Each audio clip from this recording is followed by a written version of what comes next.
quand tu es dans une bonne période, tu as l'impression que toutes tes anticipations, elles marchent. Même les plus osées, tu vois. Tu te sens tellement en confiance, tu te dis que de toute façon, s'il y a des frappes, je vais les arrêter ou mes défenseurs vont m'aider, que tu tentes des choses et tu performes parce que justement, tu t'es libéré.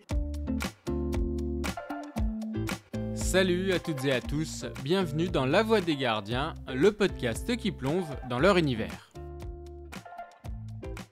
Vous en avez l'habitude, depuis 2 saisons, mes invités se livrent avec sincérité et bonne humeur sur leur carrière, avec des anecdotes, des confessions et même parfois des conseils.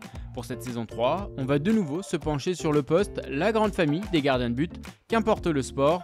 Un poste à part, diront certains, pour les fous, diront d'autres, mais avant tout indispensable dans une équipe.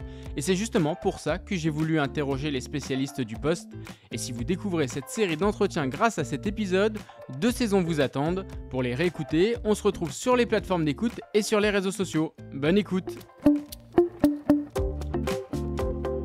Et on se retrouve aujourd'hui pour ce nouvel épisode de La Voix des Gardiens. Dans l'un des stades les plus mythiques de France, à Geoffroy-Guichard, je reçois, ou plutôt c'est lui qui me reçoit avec cette magnifique vue sur la pelouse, un gardien qui a marqué de son empreinte ces années ici, de la Ligue 2 au titre de meilleur gardien de Ligue 1, et qui a marqué aussi de son empreinte un poteau après une célèbre acrobatie. Bonjour Jérémy Janot. Bonjour. Je le disais, tu as tout connu dans ce stade. On va retracer toute ta carrière, de ton enfance dans le Nord à ces Jeux Olympiques que tu viens de vivre avec l'équipe de France Espoir dans le staff de Thierry Henry. On abordera ta carrière, ton style si unique, ta vision du poste, ta méthode d'entraînement et les gardiens que tu as entraînés, dont un certain Lucas Chevalier à Valenciennes. Mais avant ça, première question, c'est la même à tous les invités. C'est quoi un bon gardien aujourd'hui, en 2024 ? Pour moi, un bon gardien, c'est quelqu'un qui a une influence positive sur le résultat ou sur une saison. C'est quelqu'un qui transforme les défaites en matchs nuls et qui transforme les matchs nuls en victoires. C'est quelqu'un de régulier, c'est quelqu'un de fiable et de constant. Et sur une saison, il vous rapporte des points plus qu'il n'en coûte. C'est ça le bon gardien. Mais après, il y a différents bons gardiens. Vous pouvez être un très bon gardien dans une équipe qui joue le maintien. Et souvent, quand 2 équipes de même valeur se battent à la lutte pour le maintien, c'est le gardien qui fait la diff. Donc, vous pouvez aussi être un gardien qui est dans une équipe mal classée, être très bon et avoir de très bonnes performances. Et vous avez bien sûr le top qui a 1 ou 2 arrêts ou 1 ou 2 interventions à faire par match et il les fait. Toi, comment t'es devenu gardien de but ? Moi, je pense que je suis né gardien de but. Et j'ai toujours détesté le champ, tu vois. On a beaucoup d'anciens gardiens qui disent « Moi, j'étais attaquant, je me suis reconverti gardien de but. » Non, moi, j'étais gardien. Quand je jouais dans la rue, j'étais gardien. Mes potes, ils venaient me chercher, j'étais gardien. Je faisais des entraînements gardien à Valenciennes, poussin, pupille, minime. J'étais tout le temps gardien de but. Ouais. Tu vois, le fait de plonger dans la boue, de me salir, un petit côté solitaire aussi, tu vois. J'étais un peu seul dans mon but et c'était fun, je m'amusais, je profitais. Et j'aimais bien qu'on tire fort, tu vois, qu'on tire fort sur moi ou à côté de moi. J'aimais bien, tu vois, j'avais déjà un rapport de force, tu vois, avec le frappeur adverse. C'est tes premiers souvenirs, ça, c'est la frappe forte et le devoir être en opposition à ça ? Je jouais tout le temps avec des gens plus âgés, des grands et tout, puis ça les énervait un peu alors qu'un petit de 8 ans qui en paraît 6 leur arrête leur frappe, tu vois, donc ils mettaient des boulets et moi j'adorais ça. C'est quel type d'enfant le Jérémy Janot à la briquette à Valenciennes ? On a vu t'y retourner là les espoirs, t'as voulu faire une photo la même que t'avais fait il y a plusieurs années. Ouais, c'est un vrai clin d'œil. J'étais très ému, j'étais avec Guillaume Rest en plus, donc on avait fait un spécifique et j'ai dit à Guillaume attends, on a un petit détour à faire. Mais c'était sur la route en fait, tu passes par la briquette pour aller à l'hôtel où on était. Je lui montre la photo et je dis faut que je refasse la même. Et on a refait la même photo et voilà, 40 ans plus tard. C'est là le destin, tu vois, je portais le maillot de l'équipe de France olympique en 84 et moi je reviens avec l'équipe de France olympique au stade du Hainaut. Pourtant, ce jeune gardien, tu disais 6-8 ans et après, quand tu commences à jouer en club, dans les sélections de jeunes, t'es pas forcément le gardien qui est le plus apprécié, qui est le plus sélectionné. Comment toi, tu le vis à cette époque-là ? Est-ce que c'est difficile ? Non, parce que j'avais cette force en moi de me dire, de toute façon, je suis le meilleur. Moi, j'étais conditionné à me dire, de toute façon, sur 1000 chances, il y en a 999 que tu n'y arrives pas, mais j'étais focus sur la chance, tu vois. C'est ça l'histoire. Et je voyais des gardiens meilleurs que moi. Et ça me révoltait. Je me disais, non, lui, il est meilleur que moi. Putain, Je rentrais chez moi, je me disais non, c'est pas possible. Et donc je m'entraînais, je me conditionnais, et c'est vrai que j'ai pas fait beaucoup de sélections. Tu vois, j'ai pas été retenu en sélection Nord-Pas-de-Calais, et je me cache pas derrière la taille. C'est qu'il y avait des gardiens meilleurs que moi, tu vois. Parce que quand t'es meilleur, la taille c'est quand t'es pas bon. Tu vois, quand t'es pas bon, on va te parler de ta taille. Mais quand t'es bon, on te parle pas de ta taille. Donc il y avait des gardiens devant moi, et ils m'ont donné la motivation à aller les chercher.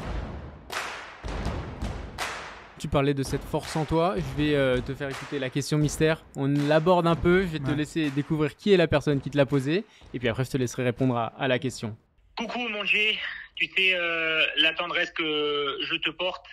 Ton parcours personnel, ton parcours de gardien a toujours été semé d'embûches. Ça n'a jamais été un parcours et un long fleuve tranquille. Je voudrais tout simplement savoir quelle est la force intérieure qui t'a permis de te remettre systématiquement en question pour pousser ton curseur toujours plus loin. La taille, ta jeunesse, ta fougue, ton côté insouciant ont été dans un premier temps des freins à ce que tu puisses jouer dans le milieu professionnel. Mais il y a quelque chose en toi que tu es allé chercher toujours, une lumière, une puissance qui t'a permis d'aller être le gardien le plus capé de la S Saint-Étienne. Je voudrais juste savoir qu'est-ce qu'au quotidien t'as toujours poussé pour aller chercher ce Graal-là. Pat, quelqu'un qui est très important pour moi, aussi bien l'homme que le joueur. J'avais besoin de me créer une adversité, et aussi j'ai su m'adapter et évoluer. C'est vrai que j'avais ce côté fougueux, insouciant, mais je l'ai pas gardé. C'est vrai que, par exemple, une fois à 19 ans, je vais vous raconter une petite anecdote. Je fais un jeu réduit, c'était Jérôme Alonso à l'époque, le gardien de but. Je fais un jeu réduit du Tonnerre. J'arrête tout. Et les anciens me chauffent, dont Patrick Guillou. Ils disent, Jérémy, c'est pas normal, le coach, il devrait te faire jouer. Et le coach, c'était Robert Nouzaret. Donc moi, qu'est-ce que je fais? Je vais dans le bureau, je frappe.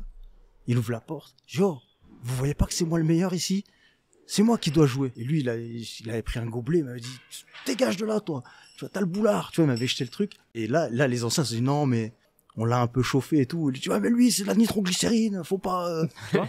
Donc, tu vois, c'est vrai que j'avais ce côté insouciant, mais j'étais à l'écoute quand même. Tu vois, j'étais à l'écoute de Pat, j'ai beaucoup écouté Jérôme Alonso aussi. Tu parlais de l'entraînement, est-ce que c'est vrai que tu notais chaque but que tu prenais sur un petit carnet, mais sur les séances de frappe, sur les petits jeux, parce que tu étais en concurrence dans ta tête avec les autres gardiens tout le temps. Je me disais, Jérôme, il faisait 4-5 arrêts, je me disais, faut que j'en fasse 6. Tu vois, et après, je notais tout. Pat, il devait avoir cette phrase. Il fait, alors, t'as joué? Je fais, j'ai encore été le meilleur en réserve, tu vois. Je disais tout le temps ça et tout, et j'avais besoin de cette compétition. Je me la créais, tu vois. Plus tard, je me la créais avec les supporters adverses.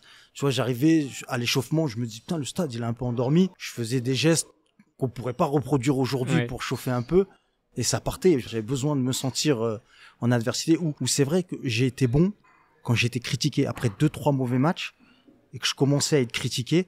Tu pouvais être sûr que derrière, j'allais faire un bon match. Et à fortiori, après plusieurs matchs où je commençais un peu, c'est là où peut-être je faisais des erreurs. Un peu Voilà, parce que c'est peut-être un tort aussi. C'est ce qui a fait ma force, mais ça a été aussi parfois mon tendon d'Achille, c'est que j'avais besoin de cette adversité, et des fois je me la créais, et des fois j'avais pas besoin de ça. J'avais plus besoin de ça, mais je le faisais quand même. On reparlera de toutes ces années en Ligue 1 et Ligue 2 avec Saint-Étienne. On va rembobiner un peu le fil. Comment t'arrives à Saint-Étienne? Comment t'es recruté quand t'es jeune gardien? Une histoire improbable. Donc j'ai mes parents qui déménagent ici. Mon beau-père vient travailler à la DPS, la direction de la protection sociale. Ma maman est auxiliaire de vie. On passe au stade. On va voir un coach, Alain Blachon, qui est coach des U15. Et Monsieur Blachon me dit, viens à l'entraînement lundi. Puis ça se passe bien. Ils me font signer une licence. J'habitais à Montrénaud, un quartier juste ici. Je venais à pied 20 minutes. 20 minutes aller, 20 minutes retour tous les jours. Que ce soit ce type d'arrivée dans un club ou même la taille, est-ce que tu penses qu'un gardien avec tes caractéristiques pourrait avoir la même facilité, enfin en tout cas la même carrière aujourd'hui ou pas? Je pense, comme je dis tout le temps, par rapport à la taille, il faut quand même que vous ayez quelque chose en plus. Peut-être une lecture de trajectoire, une détente bien plus au-dessus de la moyenne. Il faut en tout cas, si vous avez quelque chose en moins au départ, avoir quelque chose en plus, quoi. Dans le premier épisode de ce podcast, c'était Jérôme Alonso qui était l'invité. On avait parlé de Saint-Etienne. En parallèle, du coup, on comprenait que tu étais le jeune gardien qui arrivait à cette époque-là. Après, il y a eu Dominique Casagrande. Tu as eu des débuts un peu difficiles dans le monde pro à Saint-Etienne. Comment tu le vivais? Est-ce que c'était l'intégration dans le monde professionnel quand on est un bon gardien en réserve, comme tu faisais les bons matchs? Comment ça se gère? Et je pense ce qui m'a fait réussir, c'est que moi, tous les week-ends, quand je jouais pas en pro, j'allais jouer en réserve. Je pense que ça a été très très important. Je dois avoir un peu plus d'une centaine de matchs en réserve ici. Je pouvais rentrer de déplacement à 2-3 heures du matin. Le lendemain, je jouais en réserve. Je partais pas en week-end. Ouais. Voilà. Et ça, j'ai accumulé des matchs. Donc, j'ai fait toute ma post-formation.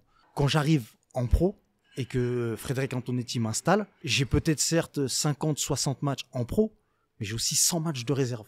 Ça commence à faire. Ouais. Tu répètes des situations. Moi, dès que j'ai un gardien, je le fais jouer en réserve quand il joue pas. Pourquoi? Quand tu es décisif en réserve, tu seras décisif en pro. C'est des situations que tu as vécues, que tu vas répéter et tu es prêt.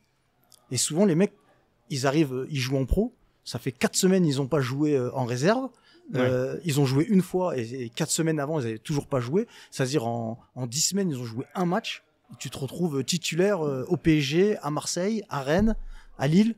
C'est pas pareil. On ressent beaucoup d'adrénaline quand tu parles de ça, quand tu vis les matchs que tu es sur le banc et que tu vis les matchs de numéro 1, que toi après tu joues le lendemain. Ça a été essentiel dans ta carrière, cette tension, cette adrénaline pour performer? Ouais, je pense que jusqu'à mon dernier match, je suis rentré avec cette petite boule. Tu vois, cette petite boule, c'est elle qui te fait performer. Je pense que si tu l'as plus, cette boule, qui fait que, tu sais, ce souffle quand tu rentres là sur le terrain, tu regardes un peu les tribunes, si tu l'as plus, je pense voilà, faut arrêter, quoi. Et moi, je l'ai toujours eu. J'ai toujours eu cette petite angoisse de me dire, voilà, faut être bon. Tu l'as plus aujourd'hui. Je l'ai sur des gros matchs quand t'es en équipe de France, espoir ou olympique, que tu joues des matchs coup près ou quoi, tu l'as encore. La dernière fois que tu l'as eu? La dernière fois, là, c'était avec les espoirs quand on doit se qualifier, tu vois. L'Argentine aussi, c'était fort, tu vois. L'Argentine, fallait les battre, quoi, en quart de finale. C'était peut-être la meilleure équipe des JO avec l'Espagne.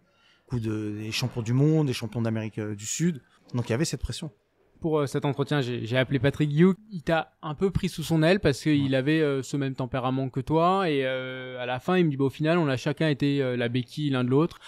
Cette relation que vous avez eue, en quoi elle a été importante pour te construire sur cette partie de l'adolescence, fin d'adolescence, et après arriver en mode pro et avoir la sérénité que tu as pu avoir? C'est un peu un rôle de grand frère. Et moi, je suis comme ça. J'aime bien qu'on me dise les choses crues. T'as pas besoin de passer... tu vois, je dis souvent, quand on te dit la vérité, c'est pas la personne qui dit la vérité, tu dois pas lui en vouloir. C'est la vérité qui fait mal. Tu vois, lui, il t'aide, il te dit quelque chose. Tu vois, par exemple, je sais pas, moi, si je te dis, t'as pris du poids, tu vas pas être performant, je te le dis, mais le message, c'est que t'as pris du poids, c'est ça le plus important. Moi, je suis là pour t'aider. Lui, il a toujours été là pour m'aider, il a toujours été bienveillant. Même s'il a été cru parfois, mais moi, j'aime ça. Ce que j'ai compris au fil du temps, t'as besoin des autres pour performer. Alors que tu vois, je disais tout le temps, moi, t'as vu au début, gardien, je suis tout seul, je suis dans ma bulle, mais tu peux pas performer si t'es pas en symbiose avec les autres. À Saint-Etienne, c'était quoi ta plus belle période? Il y en a eu 2 pour moi. Mes 2 meilleures saisons, l'année de la montée, avec Frédéric Antonetti, où je décroche le trophée UNFP de meilleur gardien de Ligue 2. J'étais bien avec le coach Antonetti qui maintenait l'impression, qui m'avait convoqué en début de saison et qui m'avait dit, ouais, tu veux jouer en Ligue 1 l'année prochaine? Je dis, ouais. Il me dit, faut gagner 10 points cette année. Faut que tu me gagnes 10 points. Et tout le temps, il était là, à chaque séance de frappe, il lâchait rien, quoi. Lui, il m'a appris vraiment, au haut niveau, tu peux pas avoir le moindre relâchement. Je me sentais numéro 1, j'avais un matelas pour ma confiance, mais j'avais pas un chèque en blanc. Ouais. Il fallait que je sois performant et c'est là que j'ai appris. Le moindre relâchement. Il me disait tout le temps, l'ennemi du sportif de haut niveau, c'est le relâchement. Et après, je pense ma meilleure saison en Ligue 1, il y a 2006-2007 où je suis bien. Je fais des gros matchs. Mais je pense vraiment ma meilleure saison, c'est la saison 2009-2010. On se maintient avec 26 buts marqués. On galère toute l'année. C'est l'année de la prise en fonction à la trêve de Christophe Galtier. Ouais. Cette année-là, je suis le gardien qui fait le plus d'arrêts. Je crois que je suis à 140 arrêts. Et je suis en moyenne à 80% de tirs arrêtés. Je suis juste derrière Hugo Lloris. Je disais tout le temps dans le vestiaire, excusez-moi les gars, je suis deuxième derrière Hugo Lloris. La prochaine fois, j'essaierai de faire mieux que le gardien de l'équipe de France. Tu vois, mon côté un peu grande gueule, tu vois, à chaque fois, j'aimais bien faire ça, tu vois. Cette année-là, te maintenir avec 26 buts marqués. Faut que derrière, ça assure. Voilà, il a fallu... Voilà, parce qu'on était pas bien, on défendait beaucoup. Tu sais, 26 buts, c'est pas la faute, c'est pas les attaquants, mais on avait très très mal démarré la saison et il fallait se maintenir à tout prix, donc fallait blinder, et quand tu blindes, il faut que le gardien soit à la hauteur. T'as parlé toi-même de cette série d'invincibilité à domicile de 1534 minutes. Comment on se sent quand on est gardien de but, quand on vit cette période? Ah, tu te sens bien, hein. Tu te sens bien parce que t'es un peu dans la zone, comme on dit, tu vois, t'es chaud, c'est tout con, hein. Tu sais, quand t'es dans une bonne période, t'as l'impression que toutes tes anticipations, elles marchent. Même les plus osées, tu vois. Tu vois, où tu vas sortir de ta surface, tu te sens tellement en confiance, tu te dis que de toute façon, s'il y a des frappes, je vais les arrêter, ou mes défenseurs vont m'aider, que tu tentes des choses, et tu performes parce que justement, tu t'es libéré, et je me sentais fort, hein. Puis j'ai pris un but pourri, une frappe contrée, tu vois. Tu prends un but, c'est toujours comme ça. Je savais que la série, elle allait pas s'arrêter sur une frappe pleine lucarne et tout. C'est le défenseur de Nancy, l'Écluse, là-bas, là. Frappe contrée, poum, poum. Là, ça fait redescendre. Ouais, voilà. Ça fait redescendre attends, vite. tu sais, ce qui est bête, c'est un match en retard en plus. C'est un match en retard, on prend le but. Et tu sais que derrière, on refait 6 ou 7 matchs sans prendre de but. Ce qui fait que si je croise pas l'Écluse, hein, tu vois, je plaisante. C'est vrai, C'est vrai, quoi. Tu vois, si je le croise pas, peut-être, tu vois, on passe, c'était 17 à 24 matchs, tu vois. Ouais. Mais bon, voilà, ça c'est... Et je me souviens, on avait joué le PSG, alors on a mis 3. Est-ce que c'était une astuce d'Elibop pour nous motiver avant le match? Les joueurs avaient fait des paris, tu vois, pour savoir qui allait... Ouais. Au PSG, du coup. Ouais, au PSG, les joueurs avaient fait des paris pour savoir qui allait mettre fin à l'invincibilité. Et nous, ça nous avait galvanisé, hein. Justement, Elie était gardien de but. C'était quoi votre relation, vos échanges par rapport à sa carrière, par rapport à sa connaissance du poste? Il m'a appris un truc. Une fois, on fait un retour vidéo. Et tu sais, quand t'es jeune, tu fais un retour vidéo, tu dis non, mais là, c'est pas de ma faute, tu vois. Et là, il me dit, Jérémy, quand tu prends un but, c'est toujours ta faute. Mais faut analyser le degré.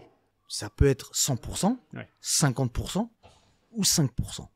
Mais tu peux pas me dire, c'est pas de ta faute. Si on prend un but, c'est qu'à un moment donné ou un autre, il y a quelque chose qu'on n'a pas fait. Ça peut être l'arrêt, ça peut être la commande au bon moment. Sur l'instant T, sur le centre en retrait, tu peux rien faire, il te met une bombe à bout portant. Mais sur le ballon en profondeur, 30 secondes avant, est-ce que tu peux pas y aller? Est-ce que tu peux pas dire laisse? Tu peux peut-être couper l'action avant que celle-ci ne se produise, ouais. Tu vois. Donc, avoir cette mentalité de se dire, j'aurais pu faire mieux. Parce que si t'as pas cette mentalité, tu progresses pas. Tu vas toujours rester sur tes acquis. Et voilà. Et ça, je revois la discussion que j'ai avec lui, avec son maillot Adidas. On n'a pas le droit de faire de la pub, si. Si, voilà. Tu peux aller. Voilà, je m'en souviens, ouais. On est ici à Geoffroy Guichard avant de parler de tes tenues, avant de parler de ta méthode d'entraînement avec les gardiens aujourd'hui. Ce stade, quand tu rentres dans ce stade, est-ce que tu avais la même émotion au début qu'à la fin? Voilà. Comment ça se passait? C'est un stade de fou, c'est un vrai stade de football. Je me souviens, donc Robin Risser qui était à Strasbourg, là, qui est parti au Red Star. Donc j'étais venu, Strasbourg vient jouer ici. Je viens le voir parce que je sais qu'il était dans le groupe. Donc on se fait signe et à la fin, la première chose qu'il me dit, c'est un stade de fou ici. Et je lui dis, c'est comme ça depuis... Moi, je l'ai connu en 93, depuis 93, c'est pareil, quoi. J'ai joué des matchs pour le maintien, pour la montée. Ici, c'est une institution et j'espère, dans 30, 40 ans, ça sera toujours pareil, quoi. C'est l'ADN stéphanois, quoi. Et en tant que gardien, quand t'as ce cop derrière, enfin, ces copes derrière, est-ce que ça peut être oppressant? Est-ce que c'est porteur? Toi, comment tu le vivais? J'ai vécu des époques où on s'est fait siffler, où Geoffroy Guichard, c'est une arène où il faut répondre présent, quoi. Si t'es bon, tu peux être le roi de Geoffroy, tu vois. Et si t'es pas bon, les soirées, elles peuvent être longues, les marches en ville, elles peuvent être longues, tes courses à Auchan-Villard, elles peuvent être très longues, tu vois. Donc non, faut être à la hauteur. En plus, c'est un public de connaisseurs. Ils ont tellement eu de bons gardiens ici, tu vois, de Cloda, Kurkovic, Castaneda, et pardon à tous ceux que j'oublie parce qu'ils ont fait l'histoire de ce club, mais ils sauront tout de suite reconnaître un bon ou un mauvais gardien. Autre COP, mais là, cette fois à l'extérieur. T'en as parlé rapidement tout à l'heure. Pourquoi tu jouais avec et est-ce qu'il y avait un COP qui est ton COP préféré aujourd'hui? Moi, c'est vrai que quand je me faisais chambrer, moi, je rentrais dans le jeu, tu vois. Tu sais, là, il y avait la chanson Allez, Jeannot, montre-nous tes fesses. Moi, je le faisais, quelques gestes un peu, puis donc même à Lyon, je me suis pas démonté. À Gerland, quand je suis rentré ils fêtent leur 5e titre. Moi, je rentre avec le maillot numéro 10 pour leur faire voir avec le maillot, tu sais, Manu France. Ouais. Nous, on a 10 titres, vous en avez 5. Calmez-vous, tu vois. Donc c'était un jeu. Puis après à Nice, un jour on va jouer là-bas. Putain, c'était chaud, Stade du Rêve. Franchement, c'était chaud. Ouais, l'ancien, pas l'Alliance aujourd'hui, c'était chaud. Les mecs, ils étaient à côté de moi et tout. Ils m'insultaient, ils me crachaient. Il y avait un mec, il s'appelait Musclor, tu vois, un des responsables tanké. Lui, ah ouais, tu les connais. Enfin, tu connais les noms et tout. Il voulait me casser la gueule. Donc lui, je descends du bus, il m'insulte, tu vois. Je dis, qu'est-ce qu'il fait là, lui? Je vais à l'échauffement, il est là. Je vais de l'autre côté pour le débuter le match. Ouais. Il est derrière mon but. Je dis, mais d'où il sort, lui? Et après, je le chambre et tout. Et voilà. Et après, les mecs, après, ils attendaient que ça. Mais moi, j'adorais jouer là-bas parce que on s'allumait, on chambrait. Après, la chanson, la Mama dit Jeannot. Non, moi, j'adorais ces trucs-là. T'adorais, mais est-ce que c'était pas risqué pour toi le fait de répondre à voilà une boulette, ou est-ce que justement toi ça te donnait confiance et tu te sentais plus fort? C'est comme pour les maillots. Moi, je partais du principe que de toute façon, tu dois être bon. 5 minutes avant le match, tu déconnes ou quoi. Moi, je savais que je switchais au moment du coup d'envoi. Je switchais et que quel que soit, j'ai envie de dire mes actions ou quoi, je devais être performant. Que j'ai un maillot rose fluo, que j'ai chambré, que j'ai fait semblant de dégager sur un 6 mètres, il fallait que derrière, j'assure, quoi. Ça m'est arrivé d'être pris à mon piège, tu vois, mais voilà, j'ai plus souvent gagné que perdu à ce jeu-là. Tu parlais des maillots, est-ce que t'as encore un maillot favori dans tous ceux que t'as eu? J'en ai 2, le Spider-Man, ouais. Puis il y a le maillot avec les 2 copes. En plus, on leur avait demandé l'autorisation, on n'a pas voulu le commercialiser, c'est une pièce très rare. Et je me disais tout le temps, comment on peut leur rendre hommage, eux qui sont là, je sais pas, tu sais, quand t'es à Saint-Étienne, t'as des trucs de fou, t'as des mecs qui viennent te dire au revoir à l'aéroport, ils sont à l'échauffement. C'est-à-dire que il y a 12 heures entre le vol et le match, il y a 11h30 de voiture, les mecs sont là. Mais c'est une idée d'Eli. Je vais te dire, parce qu'on joue contre Strasbourg, j'ai un maillot gris, et la pancarte derrière, c'est une pub grise, tu vois. Ouais. Et Eli me dit, putain, tu fais chier avec ton maillot, on te voyait pas dans le but, il dit déjà que t'es pas grand et tout, tu vois. Il fait, tu vas me mettre des maillots fluo, tu vas me mettre des maillots avec de la couleur, vive et tout. Tu sais, parce qu'on avait vu un truc sur une étude au Canada, au hockey, tu vois, quand tu mettais un maillot de couleur vive, tu vois, l'œil moteur de l'attaquant, il était dirigé là-dessus. Donc, et nous, on a exagéré, tu vois, on est partis dans des délires, mais c'est vrai que c'était bien, quoi. Et donc Spider-Man, ça vient comme ça? T'aimes bien le film de ton côté? Le film va sortir et on a peur d'être attaqué sur les droits, tu sais. On se dit, ouais, mais quand même, Spider-Man, c'est une marque et tout. Et je pense que ça leur a fait de la pub parce qu'ils nous ont pas attaqué. Puis il y avait la cagoule, il fallait que je mette la cagoule, c'était fabuleux, quoi. Tu parlais de l'engouement au niveau des maillots. J'ai eu Julie qui travaille pour Ulsport en charge des partenariats et du marketing. Elle me disait que tu es le seul gardien pas international qui a eu sa paire de gants commercialisée. À une époque, il y avait ta paire de gants avec le tatouage que tu as derrière. Elle me dit en fait, c'était tellement impactant au moment-là qu'on l'a fait alors qu'on le fait qu'avec des gardiens internationaux. Et c'est une fierté pour toi ça a super bien marché. Ils avaient fait aussi un maillot rose et un maillot bleu avec mon tatouage. Et ça a super bien marché, ouais, j'étais content, j'étais heureux. Et en plus, j'étais souvent Ulsport. Ils me donnaient aussi les gants tests pour la saison d'après, tu vois. Avec le truc, je joue pas avec surtout. Et une fois, ils avaient des gants, comme j'adorais, couture retournée, dorée. Et ils m'avaient dit, non, mais là, on l'a fait doré, mais l'année prochaine, ça sera pas ça. Et moi, je les mets au Vélodrome. Je dis, ah non, ces gants-là, je suis obligé de les mettre. Ouais. Et le lundi, il me dit, putain, tu fais chier, ils nous appellent tous maintenant, ils veulent ces gants-là et tout, tu vois. Si je te dis 386. C'est mon nombre de match à Saint-Étienne. Je suis arrivé ici par la petite porte avec une lettre et je repars en étant le gardien formé au club en plus, c'est important, tu vois. Est-ce que ça t'aurait embêté de quitter ce club sans battre ce record quand tu es approché? Parce que tu le bats à 384 et à la fin de saison, du coup, tu pars à 386. Est-ce que ça t'aurait embêté? Est-ce que c'était un chiffre que tu as eu en tête à un moment donné? Tu vois, comme je disais tout le temps, j'ai dépassé Kurkovic. Tu le remplaceras pas, Ivan Kurkovic. C'est le gardien qui a gagné tous les titres au club.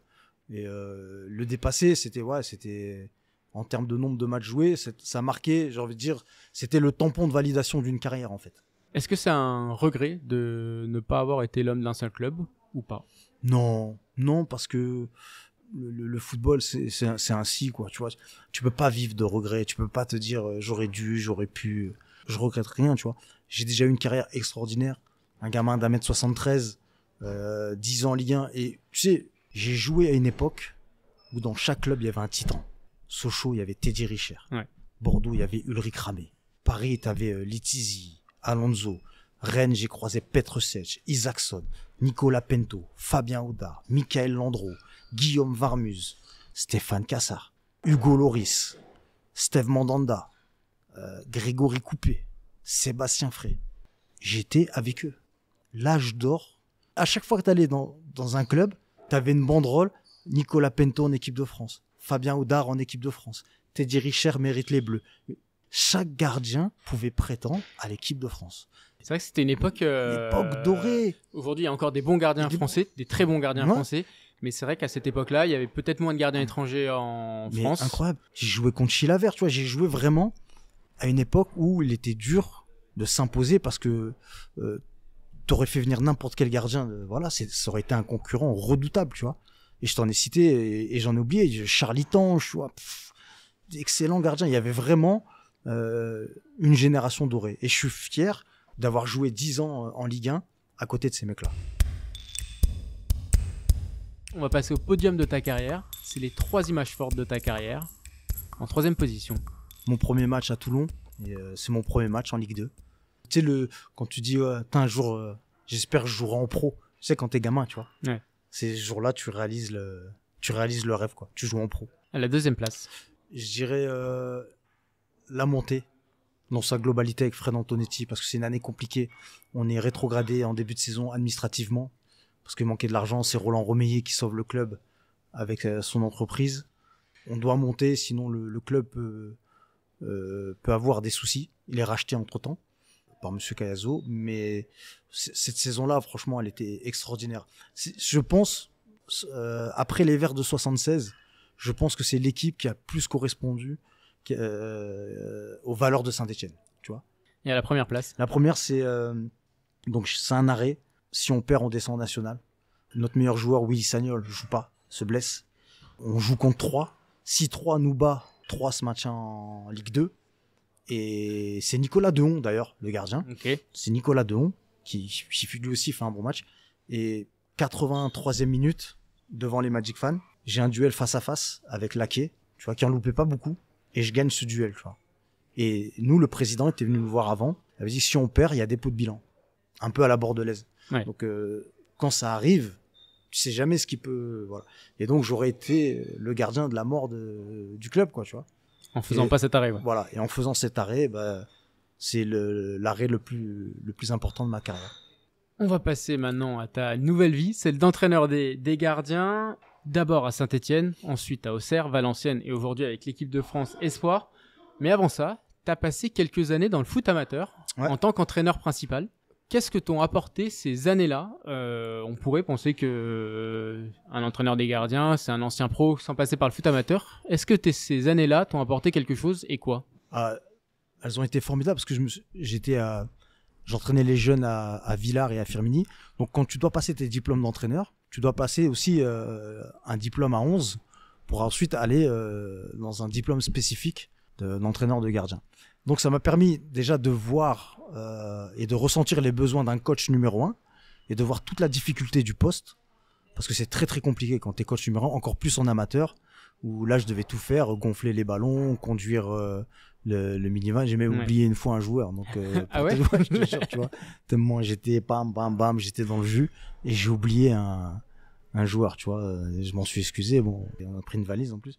Donc voilà, ça arrive. Et donc, tu vois, c'est très très compliqué d'être un amateur, mais ça m'a permis de voir que quand tu es un numéro 1, tu as besoin de bons adjoints pour te soulager sur plein de trucs et d'être concentré sur le terrain. Ce qui fait qu'aujourd'hui, voilà, où je me suis enrichi et j'ai bien compris mon rôle d'adjoint, c'est parce que j'ai été à un moment donné 2 ans numéro 1 et en amateur en plus. Et aujourd'hui, c'est quoi la méthode Jérémy Janot en tant qu'entraîneur des gardiens? Alors, entraîneur des gardiens, je pense qu'il y a 2 métiers différents. Quand tu es en centre de formation, ce que j'ai fait, où là, tu as, tu es plus dans un cycle de développement. Tu n'as pas tellement de temps, mais tu as du temps. C'est-à-dire que tu peux prendre un garçon en 15 ans, en 16 ans, voire même des fois évoluer à la préfo 13 ans, et commencer à établir un plan en disant que quand il arrive à 17, 18 ans, essayer de faire en sorte qu'il intègre le groupe pro.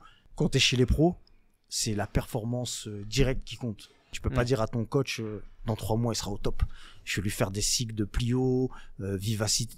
Il va me dire, attends, dans 3 mois, on n'est peut-être plus là, mon garçon. Donc, faut qu'il soit bon samedi. Il y a des matchs à gagner. Faut qu'il soit bon samedi. Donc, voilà, je dirais que c'est 2 métiers différents. C'est la même chose, mais quand tu es en pro, c'est plus comme ça. Moi, après, la méthode que j'aime bien, c'est que je veux un socle où mon gardien il soit dur à battre. Quand il est dur à battre, après, il développe une confiance qui fait qu'il va pouvoir s'exprimer dans d'autres domaines, dans le jeu au pied, dans les sorties aériennes, dans la gestion de profondeur. Donc, je travaille beaucoup sur... c'est beaucoup mental, hein, notre métier. Parce que les spécifiques, on fait tous les mêmes, tu vois. Mais j'essaye vraiment de les conditionner à être des gardiens durs à battre. Ils rigolent souvent quand je leur dis ça. Et, quand ils font un arrêt, je leur dis dur à battre, c'est ça, oui. Parce que les arrêts appellent les arrêts. Plus vous faites des arrêts, plus vous allez vous sentir fort. Plus vous allez vous sentir fort, plus vous allez sortir de vos 6 mètres. Et puis vous allez voir que ça marche. Vous faites des arrêts, vous sortez de vos 6 mètres, je vais aller au point de pénalty. Puis voilà, tu sors, tu es au point de pénalty. Maintenant, je suis maître dans la surface. Et une fois que tu es maître dans la surface, t'as pas peur d'aller. Ouais. Aujourd'hui, je regarde beaucoup Raya, tu vois. J'adore d'Arsenal, tu vois. Franchement, j'adore parce que capable d'arrêt extraordinaire. Dans les airs, et en Angleterre, il y va. C'est vrai. Joue au pied. Moi, je suis persuadé que les risques, même Ederson, tu vois, les passes qu'il fait, on dit c'est risqué. Mais il a tellement un capital confiance que ses arrêts lui apportent, que ses sorties lui apportent, que son jeu au pied, voilà, ça c'est des mecs, bien sûr, qui travaillent avec le groupe, mais ils en font pas 150 heures, tu vois. Ça reste des gardiens qui sont super à l'aise avec le pied, tu vois. C'est naturel pour lui. Voilà, alors que faut pas avoir tendance de dire, je vais lui faire que du jeu au pied, comme ça il va être super bon dans les relances, à en oublier le fait que la chose première pour un gardien de but, c'est d'être décisif, tu vois, et d'arrêter le plus de ballons possible. Comment tu juges un gardien sur l'aspect, sur ce qu'il dégage, sur le côté où il doit être un peu explosif au moment de faire l'arrêt, mais sur tout le reste du temps, que ça soit dans le jeu au pied ou même dans la gestion de la défense? Je pense que plus tu montes, plus tu vas haut, plus ce sont des gardiens qui ont les deux en fait. Quand j'ai vu le match de Rouli ici, tu vois, il dégageait quelque chose. Et c'est vrai que Marseille a gagné 2-0, mais il a intercepté 2 centres. Vraiment, il a pris 2 ballons qui, aux yeux des mortels, j'ai envie de dire, entre guillemets, paraissent anodins. Mais je me suis dit, je l'avais vu, on avait joué contre aux Jeux Olympiques et tout. Je me suis dit, là, il y a quelqu'un quand même. Lucas, c'est pareil. Tu vois, Lucas, c'est quelqu'un qui... Lucas Chevalier, pardon.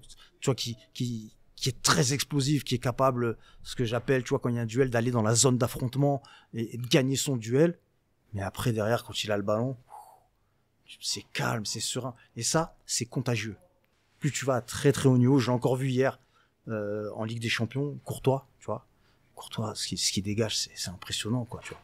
Il gicle sur des arrêts extraordinaires, puis après, derrière, même sous pression, il panique pas, tu vois. Il faut savoir avoir ce up and down, tu vois, de montrer très très haut en termes d'intensité, d'explosivité pour sortir l'arrêt, ou l'intervention, tu vois, la sortie. Les 2 sorties qu'il fait Rouli, là, il jaillit, tu vois.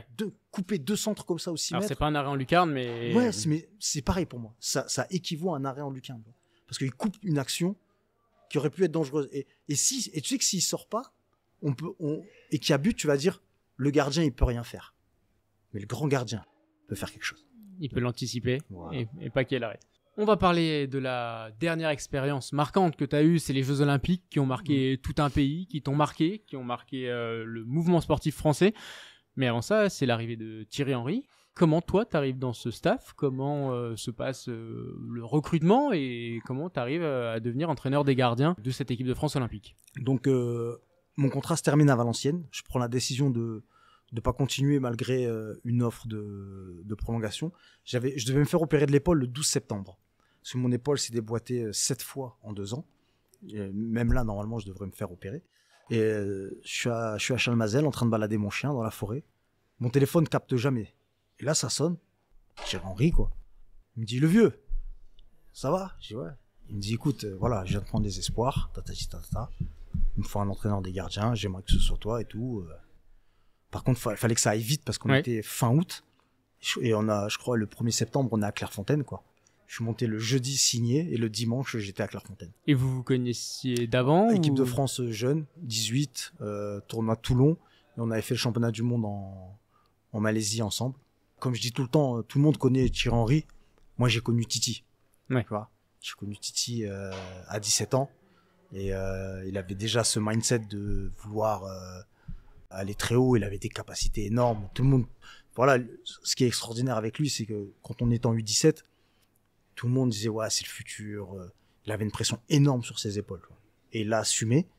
Il a fait une carrière extraordinaire. Et quand je l'ai revu à Clairefontaine, c'était le même. Tu vois, c'était le même que quand on faisait nos rassemblements U17, avec bien sûr une carrière fabuleuse. Voilà, c'est un des meilleurs joueurs de tous les temps. Hein, tu vois, quand je vois ce qu'il faisait encore à 47 ans avec le ballon, c'est incroyable. Et donc, non, c'était une vraie reconnaissance pour moi. Et voilà, c'est ce que je dis. Quand tu marques des gens dans ta jeunesse et que voilà, positivement et qui repensent à toi, voilà, c'est gratifiant. Ça ressemble à quoi une discussion entre l'attaquant Thierry Henry et le gardien Jérémy Janot? On a beaucoup de sensibilité. Thierry est un amoureux du football, mais un amoureux du poste. Souvent, il m'est arrivé 2-3 fois, il m'appelle en visio et me montre sa télé, il me dit t'as vu le but là? Il doit pas le prendre. Tu vois, même une fois c'était un match de Ligue des Champions, c'était même pas un gardien français, tu vois. Là, qu'est-ce que t'en penses? Tu t'as bien vu comment il se met et tout, tu vois. Ouais. Et on débat, tu vois. Et ça c'est Thierry, tu vois, il peut t'appeler à n'importe quelle heure pour comment dirais-je pour débattre sur un gardien. Puis après ce qui était formidable avec lui, en tant qu'adjoint, il te laisse la liberté. Pas de problème. Tu vois, je m'occupais des CPADF. Tu fais zone, tu fais marquage, y a pas de problème. Par contre, derrière, faut pas te louper. Faut pas qu'il bute. Pour moi, c'est un manager hors pair. Un manager et un entraîneur hors pair. Vraiment. Parce que, tu vois, on a eu des soucis dans les JO et tout. Hein. Je le voyais, regardais, il analysait, il disait qu'est-ce que t'en penses et tout. Nous, on donnait. Mais la solution, on l'avait déjà, tu vois. Et à chaque fois, ça passait. Et quand je vois la manière dont on a entraîné les mecs, mais t'as vu le fabuleux reportage que Germain Rez a fait qu'on a vu là. Pour ceux qui l'ont pas vu, c'est un reportage qui est sur YouTube de la fédération. C'est 1 heure à peu près d'inside avec cette équipe de France olympique.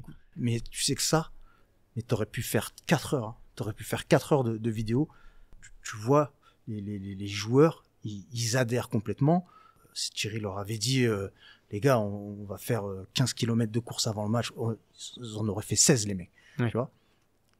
Non, parce que voilà, il arrive à t'entraîner dans son sillage, tu vois. Et il y a un vrai amour des Jeux Olympiques chez Thierry Henry. Il l'a dit dès le début. Pour lui, il avait des images. Dès le début, il parlait des Jeux. Vous, après, en tant que staff, même aussi avec les jeunes joueurs, parce que c'était des joueurs de moins de 23 ans, il y avait un engouement à accepter, à supporter. Vous avez pu vous en rendre compte de cet engouement qui a pris la France cet été. Et comment vous l'avez géré avec ces jeunes joueurs? Même s'ils jouent dans des clubs, dans des grands clubs, ils ont déjà joué avec des champions. Là, est-ce que c'est différent? C'était une découverte pour eux. Ils sont habitués au haut niveau. Donc, quand tu leur parles d'une compétition de haut niveau, ils savent ce que c'est. Et ils voulaient y goûter. Et après, tu sais, c'est comme quand tu goûtes quelque chose, peut-être t'aimes pas et la saveur, elle te plaît pas, tu vois. Mais quand t'arrives déjà au Vélodrome, la Marseillaise, 50 000 personnes, tu vois. Avant le match, tu vois, les mecs, tout de suite, tu l'as vu dans leur regard. Ça allait grimper, tu vois. Donc, c'était du haut niveau. Et on a puis des adversaires de qualité, tu vois. Même, tu vois, la Guinée, la Nouvelle-Zélande, c'était pas des matchs faciles, faut pas croire. Les États-Unis, l'Argentine, je t'en parle pas, tu vois. L'Égypte, pareil.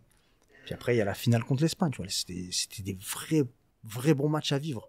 Toi, ta place d'adjoint, comment tu te situais justement dans ce staff par rapport à Thierry Henry? Tu avais certaines choses en charge, mais voilà, est-ce que tu étais adjoint de Thierry Henry et tu t'occupais des gardiens, ou alors tu étais vraiment entraîneur des gardiens et il y avait Gérald Batic qui était là aussi pour ce poste d'adjoint?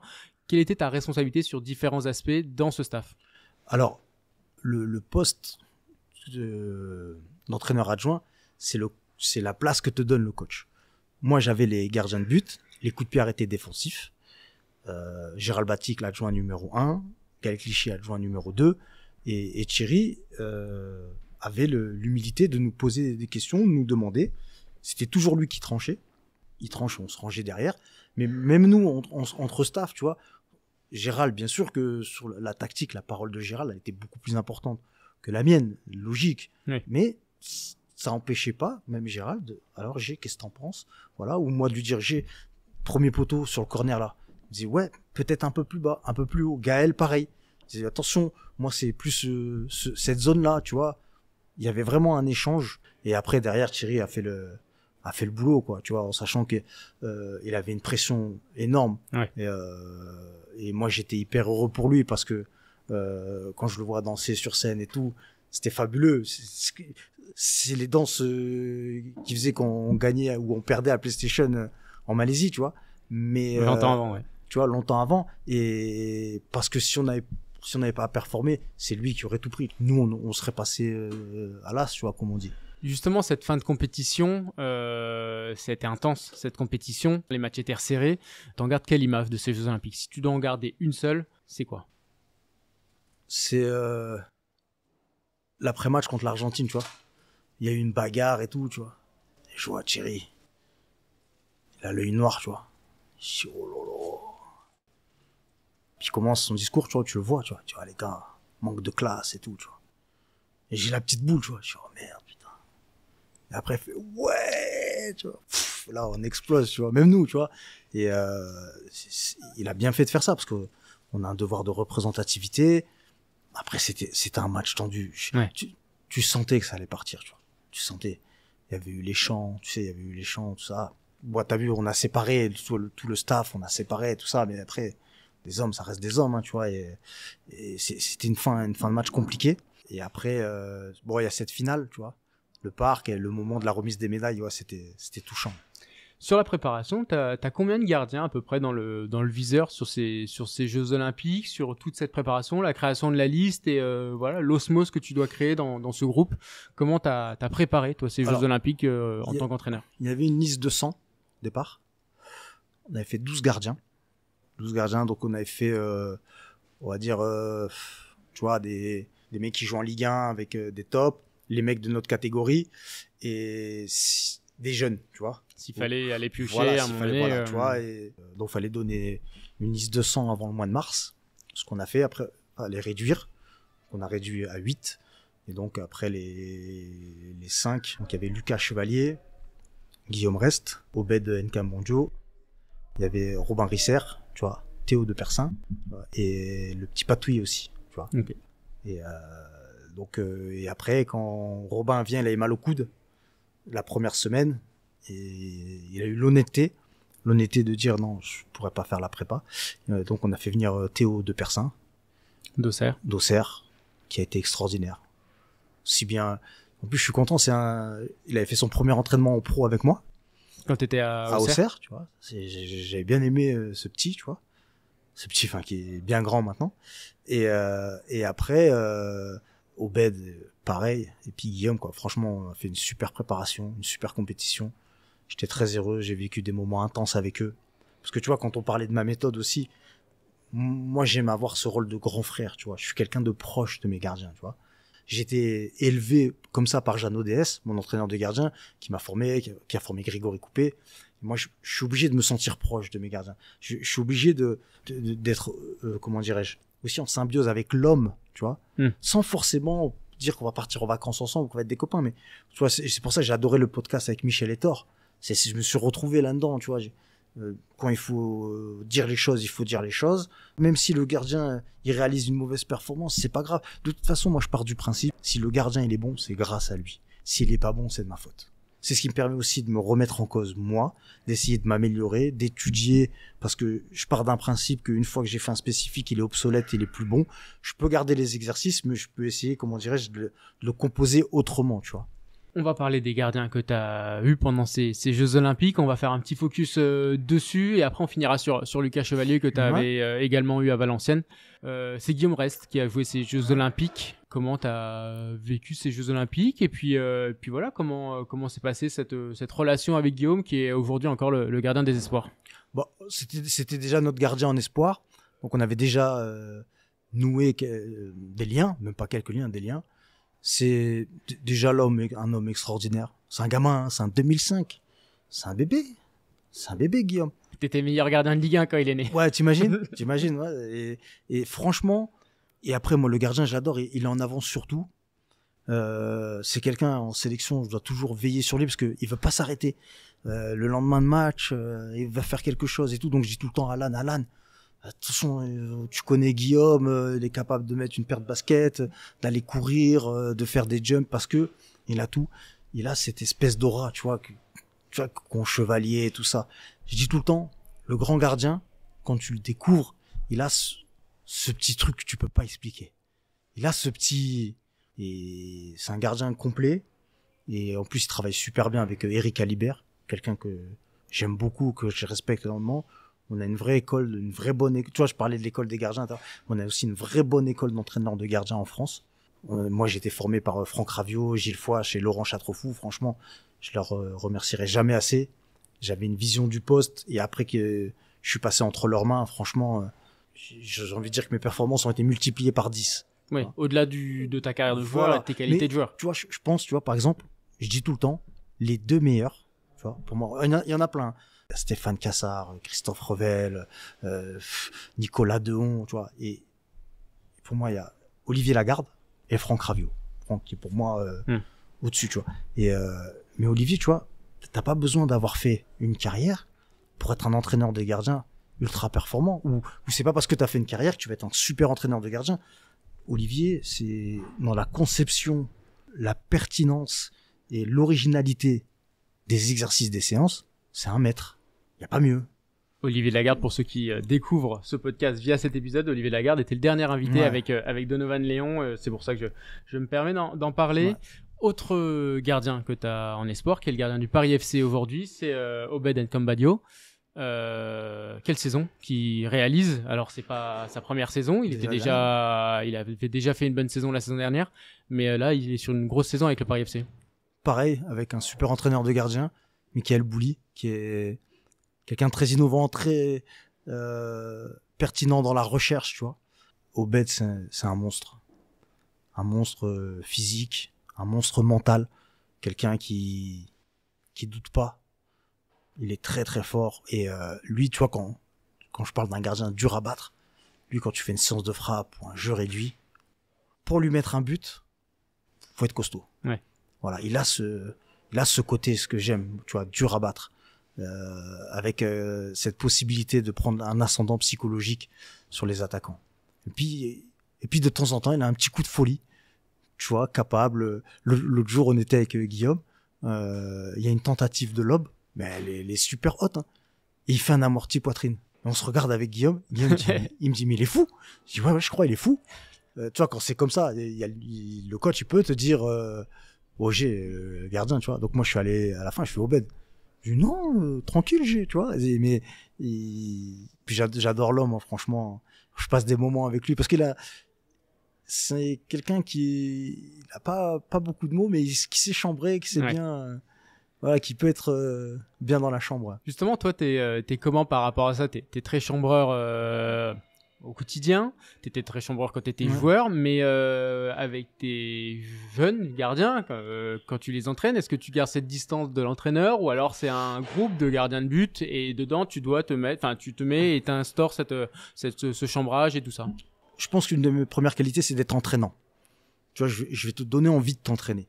Et quand les séances, elles sont dures, tu vois, je le vois, les mecs, Je me dis, il faut que j'ouvre un petit sas de décompression et encore 20 minutes derrière. On a 2-3 minutes. Voilà, je peux dire, voilà, je vais taquiner Guillaume sur ses gants, Obed, sur un but que je viens de marquer. Je vais leur dire la laser a encore frappé, tu vois, un truc. Ils vont réagir, ouais, c'est bon, tu nous l'as fait à chaque fois. Tu vois, tu peux être sérieux sans te prendre au sérieux, mais le travail, c'est le travail. Je ne transige pas sur la qualité, sur la quantité. Après, je suis pas fou. Tu vois, si je vois que mes gardiens ils sont un peu dans le rouge, tu vois, si j'ai 5 ballons à faire, je vais en faire 3. Ouais. C'est pas les deux ballons que tu vas pas faire, ça va pas les tuer. Par contre, si tu les fais, tu peux leur faire mal. Mais ça tu peux le faire une fois que t'as conquis les hommes, tu vois. Ouais. Et t'as besoin d'autorité, mais comme dit Franck Raviot, l'autorité se fait par la compétence. Aujourd'hui, ils adhèrent à mes séances, à mes blagues, parce que je suis compétent. Tu vois, si t'es un incompétent et que tu fais mes blagues, les mecs, ils sont là pour le haut niveau, ils sont là pour performer. Moi, je dis, mais c'est quoi ce clown là? Changez-moi ça. Moi, j'ai besoin d'un mec. Moi, ce week-end, je joue contre l'Italie, je joue contre l'Allemagne. Je suis pas là pour faire un one-man show. Je suis là pour arrêter des ballons. Tu parlais de doser sur l'aspect physique aussi. On en a discuté juste avant cet entretien et j'avais trouvé ça très intéressant. C'était toi, de ton vécu de joueur, le fait de doser certaines séances, la carrière avançant. Chose que, avec le recul, tu m'as dit que t'avais pas forcément trop réussi à le faire. En quoi, avec le recul, c'est important pour toi maintenant de savoir le faire? Surtout au niveau mental. Moi, j'étais un gardien de but. Tu vois, quand je faisais un bon match, je me disais, putain, faut que je garde la chauffe. Faut que lundi, je me mette minable. Et puis mardi aussi. Et puis jeudi. Et puis mercredi. Tu vois. Alors que de temps en temps, faut savoir couper pour rebondir, tu vois, pour aller plus haut. Et j'ai appris, au fil de mes années, que le repos, c'est aussi un entraînement. Surtout psychologique. Le gardien, on a besoin de ça, tu vois. T'as besoin de temps en temps de redescendre. Donc moi, si un de mes gardiens me dit, tu vois, j'ai envie de couper un peu aujourd'hui, je vais discuter avec lui. Voilà, je vais essayer de savoir. Et je lui dis, sois franc avec moi. Qu'est-ce qu'il y a? Tu t'es couché tard, voilà, sois honnête. Sois honnête si tu veux que moi après j'aille plaider ta cause au coach et dire pourquoi tu t'entraînes pas ou pourquoi on va gérer, pourquoi tu vas pas faire les petits jeux, pourquoi tu vois. Donc ça c'est très important, tu vois. C'est pour ça que tu instaures une relation de confiance et tout le temps je dis au gardien, écoute, moi je vais mouiller pour toi, je te donne mais il va falloir me rendre. Tu vois, pour en revenir à ta question, c'est important surtout psychologiquement parce que si t'es tout le temps au taquet, moi à la fin tu vois je t'ai usé quoi. Je t'ai usé parce que voilà, toujours ce besoin d'adversité, t'as fait un bon match, faut garder la chauffe, t'as fait un mauvais match, faut retrouver la chauffe. Tu t'en sors pas, tu vois, à un moment donné. Dernière question, on va parler de Lucas Chevalier que tu as eu un tout petit peu en équipe de France au début de l'année 2024 avant les Jeux Olympiques qu'il a pas pu faire. Mais toi, tu l'as plus connu à Valenciennes quand il était prêté par Lille. Raconte-nous ta première rencontre avec, comment tu le découvres à l'époque. Déjà, j'avais vu jouer en Youth League. Déjà, c'est le regretté Bruno Plumcock, directeur du centre de formation de Valenciennes. Quand on parlait, on se voyait, il me disait, il y a un gamin, il faut que tu vois à Lille, le petit Chevalier. Depuis que je suis entraîneur, je joue contre lui, il est extraordinaire et tout. Et Lucas, en fait, quand il est arrivé, dégageait quelque chose, une aura, tu vois. C'est vrai que, bon, il a débuté à Valenciennes avec moi, mais s'il avait pas performé, il faut que je change de métier, quoi. Si on te donne un Lucas Chevalier et que tu rends Tartampion, tu vois ce que je veux dire? Il faut changer de métier. Ouais. Et après, je l'ai accompagné dans le fait, tu vois, de le sensibiliser sur un numéro 1 en professionnel. Mais c'est quelqu'un, voilà, d'ambitieux, quelqu'un qui a une auto-analyse parfaite. Il sait quand il a été bon. Il le dit, tu vois. Ça peut paraître des fois quand il dit ouais, c'est vrai que j'ai fait un bon match et tout. Mais oui, j'aime pas les faux modestes, tu vois. Quand t'es bon, t'es bon. Mais après, lui, il a aussi cette capacité de dire non, mais c'est vrai, j'ai pas fait un bon match. Et moi, franchement, il nous a fait une saison en Ligue 2. Et ce qu'il faisait dans le vestiaire, 19 ans, prêté par Lille, qu'on se maintenait ou pas, c'était pas un problème. Il retournait en Ligue 1 l'année d'après. Mais il avait pris la mission maintien à bras le corps, ça lui tenait aux tripes et il a été extraordinaire. Et ton travail avec, ça s'est concentré sur quoi? Parce que techniquement, c'était un bon gardien. Ouais, voilà, donc, le fait de répéter les matchs, voilà, la gestion, du travail basique, le mettre beaucoup dans les jeux pour qu'il répète voilà, les situations, et aussi l'aspect mental, lui dire maintenant t'es numéro 1. Et j'avais insisté sur le fait, je lui dis, tu sais, Lucas, si on descend, ça te collera. Je dis, par contre, si on se maintient, tu verras. Ta saison sera multipliée par 10. Et en plus, il a été bon. Et dans le Money Time, il a été excellent. On joue les 5 derniers matchs, on joue les 5 premiers. Il faut en gagner 2 pour se maintenir. Je crois, on n'en perd pas, tu vois. Il a fait le carnaval. Il a fait un arrêt au PFC sur une tête déviée. Fantastique. On joue Sochaux. On gagne 1-0 contre Sochaux. Pareil, carnaval. Non, franchement, à la fin, je lui saute dans les bras. Et nous, après, les hommes, ça a tout de suite matché, tu vois. De gamins du Nord, qui se ressemblent un peu, on parle un peu patois, tu vois. Et ça pouvait que matcher entre nous. Ça marche de progression encore, selon toi? Lucas, c'est quelqu'un qui valide tout le temps les paliers. Vous le faites venir en Ligue 2, il découvre la Ligue 2, il performe.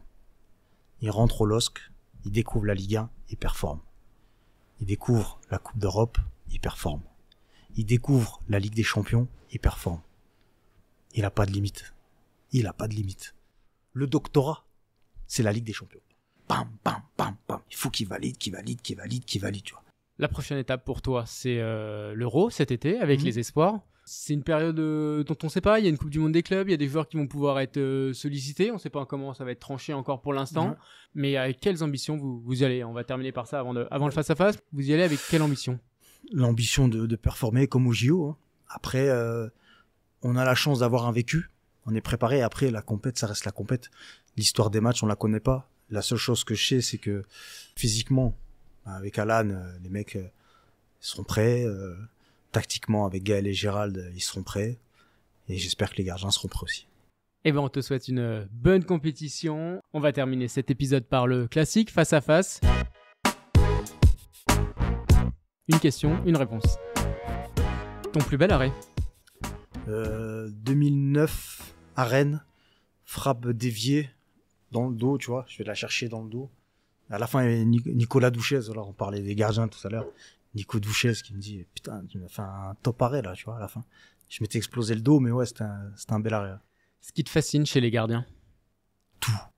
Tout, parce qu'ils sont tous différents et c'est les mêmes à la fois. Ce qui t'énerve le plus chez un gardien?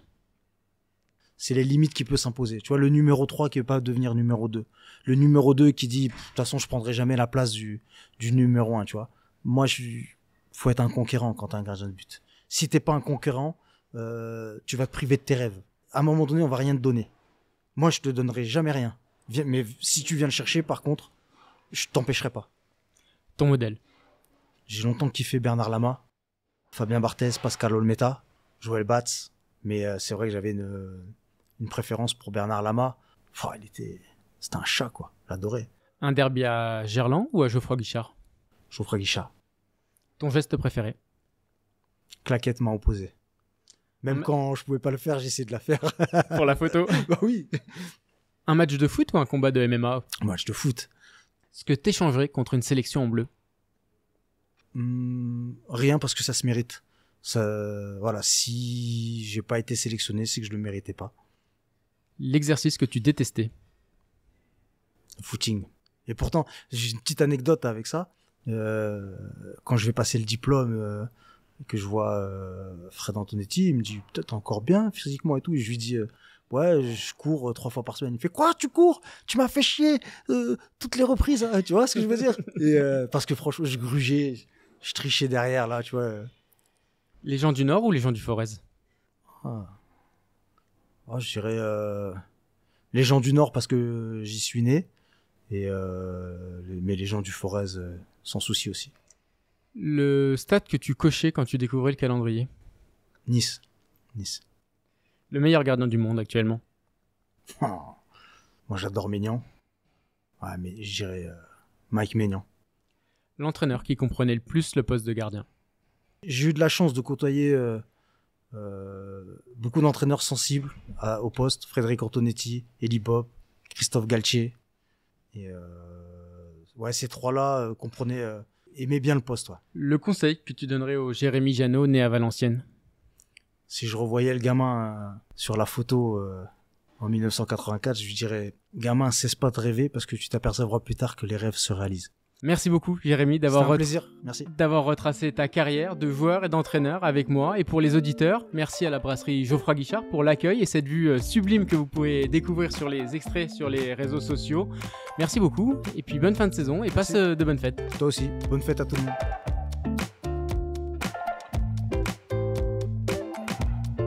Merci à vous aussi de nous avoir écoutés. J'espère que ce nouvel épisode vous a plu.